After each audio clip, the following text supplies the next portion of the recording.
What's up, everybody? X-Men Days of Future Past comes out May 23rd here in the United States, but our own Scott Calora down in IGN LA, he got to go to the set. He's going to tell us all about it. Scott, how you doing?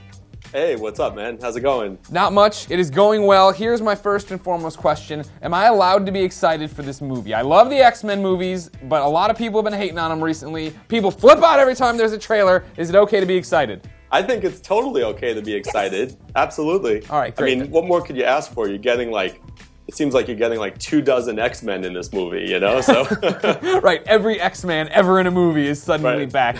So when you got to go to the set, where did you go? When did you go? What did you see? So Fox invited us to the set last summer, summer of 2013, and I was in Montreal, outside Montreal. They had just a bunch of big sound stages.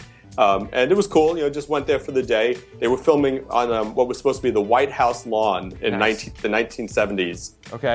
And there was a fake President Nixon, who we've since seen in the trailer for the film, giving a speech, an anti-mutant legislation speech.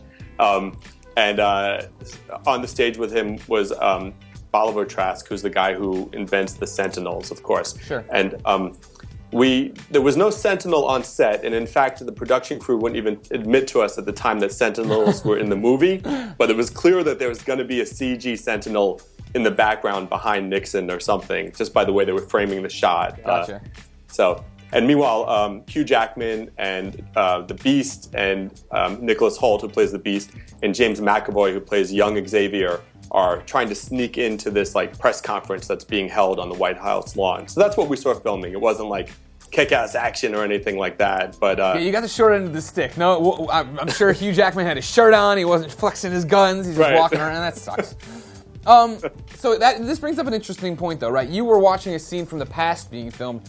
How do you think they're going to balance this? They're dealing with two time periods, a whole mess of mutants. Are we going to get equal screen time, or is it going to focus more on the first-class mutants, or what? I think it's going to focus more on Hugh Jackman and the first-class mutants, but I think we're going to see more of the original team than most people realize. Also, while we were there, Bryan Singer, the director, told us that the film is going to actually cut back and forth between the future and the past. So Hugh Jackman travels back in time from the future to the 1970s, and he's with the first-class people: Michael Fassbender, James McAvoy, and Jennifer Lawrence. But meanwhile, Patrick Stewart, Ian McKellen, Halle Berry, all the old school mutants, they're in the future fighting Sentinels. And so while they're fighting this desperate last-ditch battle in the future, it's going to cut to the past in the 1970s, and then it's going to keep cutting back and forth between the two. And it seems as though the movie is going to climax with the battle in the future and some kind of a conflict in the past. So I think we'll see more of Patrick Stewart and those guys, actually. So here's my thing, Scott. I'm a huge comic book nerd. You know this about me. I know comic timelines and how crazy they get. This sounds insane for a movie. Is this movie going to be 3.5 hours long to fit all this in?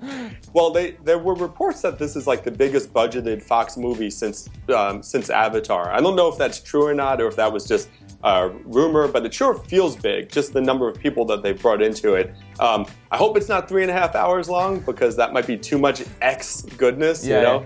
But it's going to be the biggest X-Men movie ever, that's for sure, I would say. I mean, just the Sentinels alone, giant robots stomping down on people, you know? Of course. Now, it's clear that, Fox wants to make more X-Men movies, right? These things keep making money. Where is this going to leave the timeline, right? X3 seemed like such a definitive stroke of, we've killed all your favorite X-Men, now we'll go back to the past and go forward, but now they're getting, what's happening with the timeline? Yeah, Cyclops is dead, Jean Grey is dead, right? So, Bryan Singer I asked him about that when I was on set, and he said that since this is a time travel story, that there is room to rewrite some of the past. And he wouldn't definitively say that they're bringing Cyclops back or anything like that, but he did leave open the option to kind of change things that have happened and rewrite history a little bit. And we already know that X-Men Apocalypse is the next movie, which is coming out in 2016, which Bryan Singer will probably direct. So, and Apocalypse is a famous story from the comics that involves alternate timelines and everything.